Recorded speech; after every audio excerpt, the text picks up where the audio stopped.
Boa tarde, a gente vai apresentar o trabalho de literatura sobre Olavo Bilac, certo?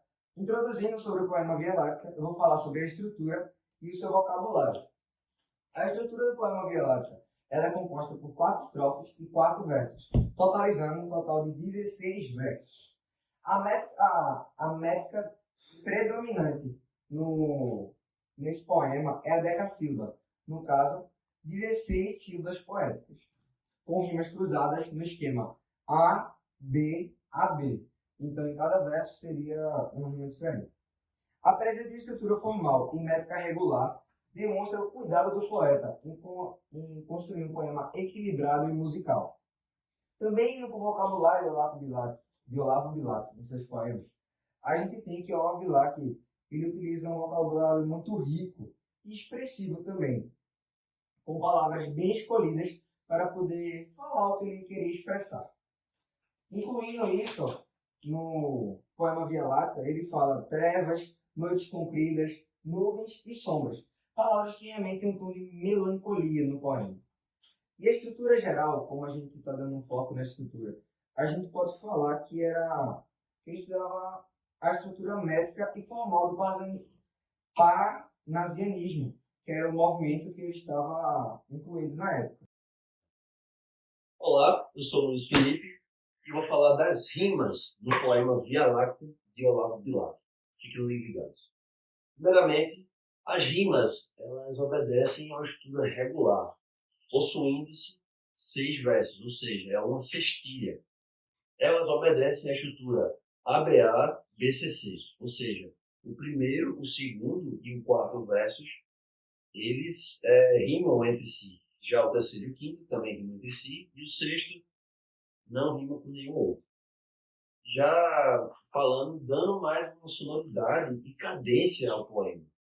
Agora sim, falando de mais umas características dessas rimas. Temos as rimas raras e ricas, onde as rimas raras elas não precisam necessariamente ter uma estrutura parecida para ter uma ligação fonética melhor.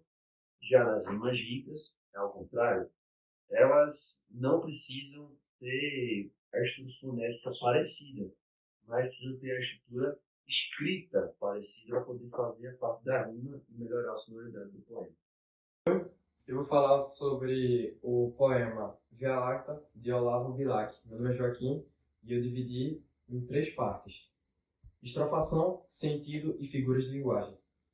A estrofação é a questão da estruturação do poema. O poema ele é dividido em 4 estrofes. A primeira e a terceira estrofe tem 4 versos de 7 sílabas poéticas. A segunda estrofe tem 4 versos de 7 sílabas poéticas. A quarta estrofe é um terceto com um verso de 7 e 11 sílabas poéticas.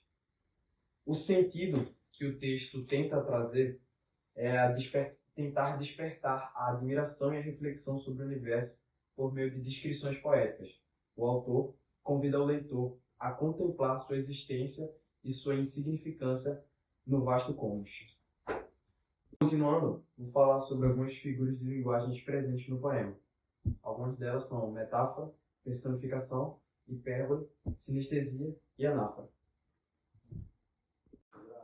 Boa tarde, meu nome é João Pedro e eu vou dar continuidade ao trabalho dos meninos. E sobre isso eu vou falar sobre a análise do autor, como ele lidou com o texto, como ele quis expressar, vou falar sobre a voz do poema e vou explicar também sobre a receptividade dos críticos, das pessoas e como elas se sentem. Tá certo. Sobre a análise do autor, Olavo Bilac, no poema Via Láctea, ele quis expressar a magnitude do universo, ele quis expressar como é belo, principalmente encantado com a Via Láctea, que, de acordo com ele, de noite risca o céu estrelado como se fosse um rio.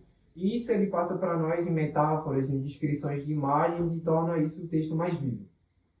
Sobre a voz no poema, é usado a voz direta do autor, que é a voz dele ou diretamente de um personagem criado. E isso vai gerar que pensamentos, ideias dele vão vir diretamente para nós. Mas é importante lembrar que essa voz é subjetiva e não é a opinião absoluta, simplesmente ele só quer convidar a gente a sentir o que ele sentiu e ver quão grande é o universo. Sobre a receptividade, o poema foi muito bem recebido por todo mundo, pelos críticos e por isso, por essa sensação de imersão, de alegria, de magnificência, de quão grande é o universo e quão pequeno somos nós. E é isso.